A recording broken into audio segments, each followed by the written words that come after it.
আমার বিয়ের পর থেকেই দেখতাম এবং খেয়াল করতাম আমার স্বামীর কোনো কাজেই আমাকে যেতে দিত না। সবার আগে আমার ভাসুরের বউ থাকতো, ঠিক আছে? কারণ আমার স্বামীর যে কোনো কাজে সে দৌড়ে গিয়ে আগে করতো, আমাকে কখনোই তার কোনো কাজে যেতে দিত না। খেতে দিলেও সে আগেই যেত, আগে গিয়ে তাকে খেতে দিত। আমাকে কখনো বলতো না তুমি তোমার স্বামীকে খেতে দাও কিংবা এই কাজটা করো। আসলে আমি প্রথম তো বুঝতে পারিনি, পরে আস্তে আস্তে তাদের ব্যবহার কথাবার্তায় পরে আমার কাছে জিনিসটা ক্লিয়ার হয়। আমার স্বামীও দেখি তার ভাবির প্রতি দুর্বল, ভাবি যেটা বলবে সেটাই রাইট, আমার কথার কোনো মূল্য নেই তার কাছে। তার ভাবির কাছেই তার সব আবদার, এটা লাগবে সেটা লাগবে, আমাকে তেমন কিছু বলে না, ভাবিকে ডাকে। আমি একদিন বললাম আমি থাকতে কেন ভাবিকে ডাকো, আমাকেই তো ডাকতে পারো, তাই না? সে বলে কেন, তোমার কি জলে নাকি? তার কথাটা শুনে আমার খুব খারাপ লাগলো যে কি বললাম আর সে কি বলে। আমি তো ভালো মনে করেই বললাম। তারপরে বুঝতে পারি আস্তে আস্তে তার ব্যবহার আচারে ভাবির সাথে হেসে খেলে কথা বলে। ভাবি যদি বলে আমার অমুক জায়গায় যেতে হবে, আমাকে নিয়ে চলো, ঠিক নিয়ে যায়। আমাকে কখনো জিজ্ঞেস করে না তুমি যাবে কি না। আমিও কিছু বলি না, ঠিক তাদের মতো তারা সুন্দর চলছে, ফিরছে, খাচ্ছে। একটা জিনিস বাড়ি থেকে আনলে তার ভাবির হাতে দিচ্ছে। আমি হয়তো ভাবি বাচ্চা কাচ্চা আছে সেজন্য তার হাতে দেয়, যে কোনো জিনিস এনে তার ভাবির হাতে দেয়, কখনো আমার কাছে কিছুই আনে না এবং বলে না এই জিনিসটা আমি তোমার জন্য আনছি।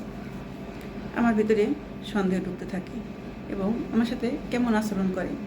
আসলে প্রথম বিয়ে হয়েছে, কিছু বুঝি না, কিছু কি বলবো, কি দিয়ে আবার বদনাম হবে, কারণ মেয়েদের তো বদনামের শেষ নেই। আমার ভাসুর বাহিরে থাকে, সে সুবিধেই আমার স্বামী নিয়েছে এবং তার সাথে ভালো একটা সম্পর্ক করেছে এবং দুজনকে সারাক্ষণ চোখে হারায়। সে বিয়ে করতে জানি তার ফ্যামিলির থেকে তাকে বিয়ে দিয়েছে।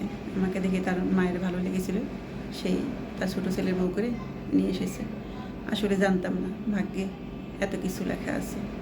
তারপরে দেখি আমার সংসারটাই এলোমেলো হয়ে যাচ্ছে, কারণ আমি সংসার গোছাতে পারছি না। কীভাবে গোছাবো? স্বামী স্ত্রীর সম্পর্ক যদি ঠিক না থাকে তাহলে সে সংসার কখনো গোছানো হয় না, সুখ থাকে না মনে। কারণ আমার স্বামী তো আমার কথাই শোনে না, আমাকে সে তার প্রয়োজনই মনে করে না। জাস্ট আমি নামের একটা হয়ে পুতুলের মতো আছি। স্বামী স্ত্রীর সম্পর্কে যতটুকু যা ওই পর্যন্ত, কিন্তু আর এর বেশি নাই। স্বামী স্ত্রী কত কথা বলে, কত কিছু, কিচ্ছু না। এবং মাঝে মাঝে দেখতাম আমার স্বামী বিছানাতে নেই, কোথায় গেছে তাই না, প্রশ্ন করলে আরও রাগ করতো, তাই আমি আর কখনো প্রশ্ন করিনি। আস্তে আস্তে বুঝতে পারি তাদের সম্পর্কটা খুব গভীরে চলে গেছে, কেউ কাউকে ছাড়া বাঁচবে না। একদিন আমার স্বামীকে প্রশ্ন করি তুমি যদি অন্যকে ভালোবেসে থাকো তাহলে আমাকে কেন বিয়ে করলে? সে বলে আমি কি কাউকে ভালোবাসি তোমাকে বলছি? বলিনি তো।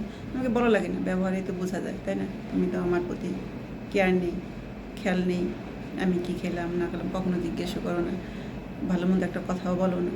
এর মানে কি? প্রতিটা মেয়েই বোঝে তার স্বামীর আচার ব্যবহার, তাই না? নতুন বিয়ে হয়েছে, তুমি আমাকে নিয়ে কোথাও ঘুরতে যাবে, তা না গিয়ে তুমি ভাবিকে সব জায়গাতে নিয়ে যাও। কেন বললাম ভাবির কথা? সে আমার সাথে খুব বাজে বিহেভ করলো।